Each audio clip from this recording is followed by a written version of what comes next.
Good morning दोस्तों, आइए आज मौलिक अधिकार के पार्ट 2 में आपका स्वागत है। और इस वीडियो में मौलिक अधिकार पूरा खत्म हो जाएगा किसी भी एग्जाम के लिए। चलिए स्टार्ट करते हैं। कल मुझसे कुछ गलतियां हो गई थी। स्वतंत्रता के अधिकार में पहले क्या है, लिखवाया मैंने सही था लेकिन क्रम ऊपर नीचे हो गया था। तो पहले क्या होगा, बोलने की स्वतंत्रता है 19 के ए में, फिर 19 के बी में क्या है आपका एकत्रित होने की स्वतंत्रता है बिना हथियारों के, सभा एवं समूह बनाने की स्वतंत्रता है थर्ड में, फोर्थ में क्या है भारत में कहीं भी आवागमन की स्वतंत्रता है, और पांचवें में क्या है 19 के पांचवें में क्या है निवास करने की स्वतंत्रता है और कहीं भी भारत में जाकर निवास करने की स्वतंत्रता है, और जहां निवास करेंगे वहां क्या करेंगे आजीविका के साधन करने की भी स्वतंत्रता किसमें दी गई है 19 के 6 में दी गई है। उसी तरीके करके 19 में कुल 6 क्लॉज है, जैसे 21 में 35 से ज्यादा क्लॉज है ना, उसी तरीके से क्या है स्वतंत्रता के अधिकार में 19 में 6 क्लॉज है। पहले क्या करेंगे, बोलना शुरू करेंगे, सरकार फिर भी नहीं सुनती है हमारी बातों, क्या करेंगे एकत्रित होंगे 5-6 दोस्तों को लेके बिना हथियारों के, और फिर क्या करेंगे सभा एवं समूह बनाएंगे, संगठन बना लेंगे। फिर उसके बाद भारत में घूम घूम के हम सरकार के खिलाफ विरोध करेंगे अगर हमारे साथ कुछ गलत हुआ है तो। जहाँ पे घूम घूम के कर रहे हैं तो हो सकता है वहां पे हम निवास भी करेंगे, निवास कर रहे हैं तो जाहिर सी बात है आजीविका के साधन चाहिए, रोजगार चाहिए तो रोजगार भी वहां करेंगे। ठीक, चलिए अब स्टार्ट करते हैं धार्मिक स्वतंत्रता का अधिकार। इसका जो वर्णन है आर्टिकल नंबर 25 से 28 तक में किया गया है। देखिए आर्टिकल नंबर 25 से लेके 28 तक में किसका वर्णन किया गया है, धार्मिक स्वतंत्रता का अधिकार। अब देखिए किसी भी धर्म को मानना, उसका आचरण करना, उसका प्रचार करना, ये हमारे क्या हो जाएंगे मौलिक अधिकार होते हैं। जैसे मान लीजिए हम किसी भी धर्म को माने या किसी धर्म को ना माने, ये मेरा इच्छा पे निर्भर करता है, मेरी इच्छा पे निर्भर करता है। दूसरा हमें आके नहीं बताएगा कि आप इस धर्म को मानो उस धर्म को मत मानो। ठीक, तो दूसरा पहले में क्या है 25 में किसी धर्म को मानना, उसका आचरण करना, उसका प्रचार करने की स्वतंत्रता है। अब जैसे मान लीजिए हम सिख लोग जो होते हैं पग पहन के चलते हैं, वो हेलमेट नहीं लगाते, तो क्या है उनके धर्म का आचरण है ना, तो सरकार उसमें कोई हस्तक्षेप नहीं करती है। वो कहती है कि आप हेलमेट पहनो, अगर हेलमेट नहीं पहन सकते तो अपना पग तो पहनते ही है ना सिख। ठीक है, 26 में क्या है धार्मिक प्रबंधन करने का अधिकार। अगर मान लीजिए हम ताजिया निकाल रहे हैं, ठीक नवरात्रि है तो मूर्ति बैठा रहे हैं, अगर मान लीजिए ईद है तो हम क्या कर रहे हैं अपना मनोरंजन कर रहे हैं, अपनी क्या नाम है त्योहार को मना रहे हैं, तो सरकार इसमें कोई हस्तक्षेप नहीं करती है। धार्मिक प्रबंधन करने का अधिकार, धार्मिक संबोधन करने का अधिकार। अब जैसे मान लीजिए बड़ी बड़ी सभाएं होती हैं, बड़े बड़े क्या नाम है वो लगते हैं आपके जो मठ होते हैं, तो उसका प्रबंधन किया जाता है। जैसे मान लीजिए आप सुने ही होंगे कि केशवानंद भारती बनाम केरल केस सुने ना, तो वो क्या था एक मठ ही था ना, एक मठ के संत थे, ठीक, तो उनसे संबोधित कर सकते हैं। 28 में क्या किया है धार्मिक शिक्षा उपासना में उपस्थित होने की स्वतंत्रता। हम चाहे तो किसी भी धार्मिक उपासना में स्वतंत्र रूप से उपस्थित हो सकते हैं। जैसे मान लीजिए हिंदुओं का क्या होता है, हिंदुओं के मंदिर में गए हाथ जोड़े चले गए, मुस्लिमों के कहाँ गए, मुस्लिमों के हम कहाँ गए गुरुद्वारे में गए, वहां पे कुछ बताया जा रहा है, कोई बाबा आए हैं उनकी बातचीत सुनने आराम से बैठ के वहां से आ गए।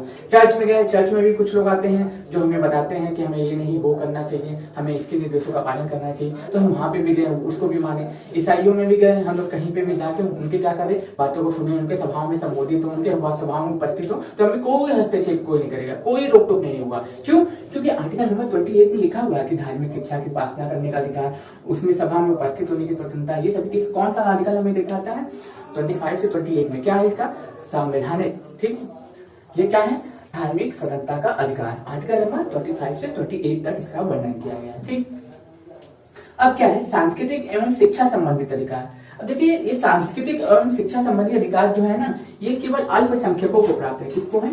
अल्पसंख्यकों,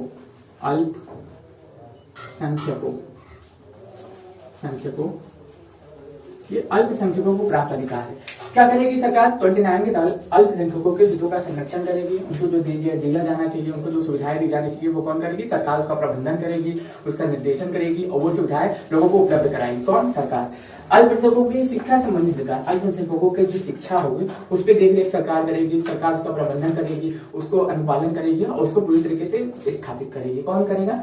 अल्पसंख्यकों के हितों का संरक्षण आर्टिकल नंबर 13 में दिया गया है। देखिए 29 में क्या है अल्पसंख्यकों के हितों का संरक्षण, 13 में क्या है उनकी शिक्षा का प्रचार किस तरीके से करना है, शिक्षा किस प्रकार से दी जानी, ये सब वर्णन किस में किया गया? अनुच्छेद नंबर 30 में किया गया। जो किसमें आता है धार्मिक शिक्षा एवं संबोधित अधिकार, मतलब सांस्कृतिक शिक्षा एवं संबोधित करने का अधिकार।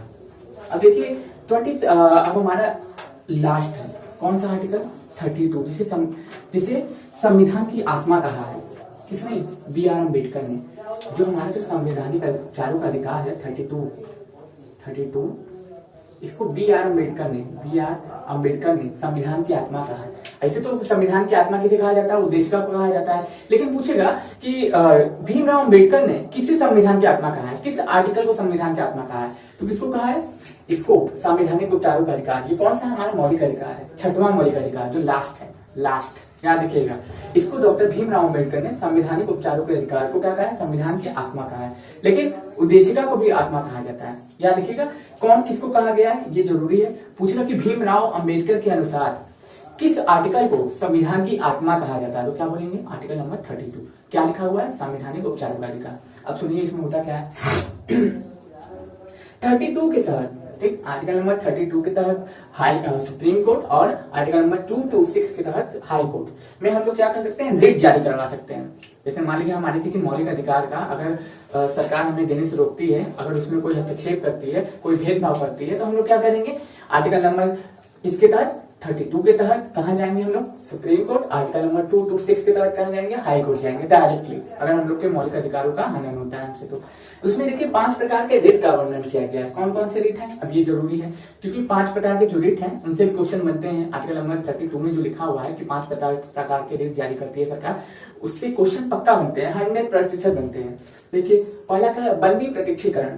बंदी प्रत्यक्षीकरण का सीधा सीधा मतलब होता है कि जिस व्यक्ति को बंदी बनाया गया है, ठीक, जिस व्यक्ति को बंदी बनाया गया, उसका गुनाह क्या है, क्या किया है, क्या नहीं किया, उसको 24 घंटे के अंदर में कहा उपस्थित करेंगे, न्यायालय में उपस्थित करेंगे। इसीलिए इसको क्या कहा गया है, बंदी प्रत्यक्षीकरण। अब देखिए इसमें थोड़ा जो वर्ड है थोड़ा आपको टफ मिल रहा है देखने को। क्यों टफ मिल रहा है देखने को, क्योंकि पहले के जो लोग थे जो हमारे संविधान का निर्माण किए हैं वो क्या है, वकील थे, वकालत से जुड़े ज्यादातर लोग थे, इसीलिए उन्होंने थोड़ा टफ वर्ड का यूज किया है, तो आप कंफ्यूज मत होइएगा। बंदी प्रत्यक्षीकरण का मतलब होता है कि जो अपराधी है उसको, अपराधी को कहा, न्यायालय के सामने पेश किया जाए, कितने घंटे में, 24 घंटे के अंदर में। दूसरा क्या है, परमादेश। परमादेश मतलब होता है जो सरकार का हाई कोर्ट क्या कहता है कि आप या कोर्ट आदेश देता है सरकारी अधिकारियों को, आदेश देता है सरकारी अधिकारियों को कि आप अपने कार्यों का निर्वहन सही तरीके से करिए। आप लोग अपने कार्यों से कोई खिलवाड़ मत करिए, आप अपने कार्यों का निर्वहन किस तरीके से करिए, सही तरीके से करिए।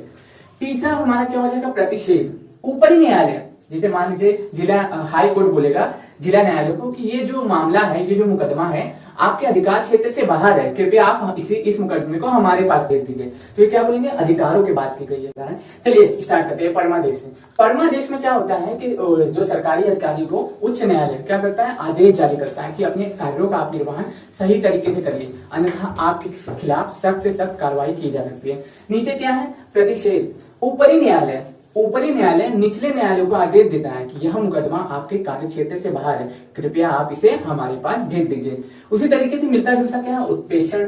उत्प्रेषण में भी क्या होता है कि हाई कोर्ट बोलेगा जिला न्यायालय को कि यह मुकदमा आपके अधिकार क्षेत्र से बाहर है, कृपया इस मुकदमे को आप हमारे पास भेज दीजिए। अधिकार पेक्षा, अधिकार पेक्षा बताता है कि हाई कोर्ट को कुछ ज्यादा ही शक्तियां प्राप्त है कंपेयर टू सुप्रीम कोर्ट मौलिक अधिकार के विषय में, क्योंकि सुप्रीम कोर्ट केवल मौलिक अधिकार के ऊपर क्या कर सकता है, चर्चा कर सकता है, उसके खिलाफ सजा दे सकता है, लेकिन हाई कोर्ट बाकी सभी मामलों के तहत सजा दे सकता है। हत्या, खून, बलात्कार, चोरी, इन सभी चीजों के खिलाफ क्या हाई कोर्ट क्या कर सकता है, सजा देने का प्रावधान किया गया है। अब देखिए फिर से रिवीजन करते हैं। बंदी प्रत्यक्षीकरण, 24 घंटे के अंदर चोर को या फिर अपराधी को अदालत के सामने हाजिर करना होगा।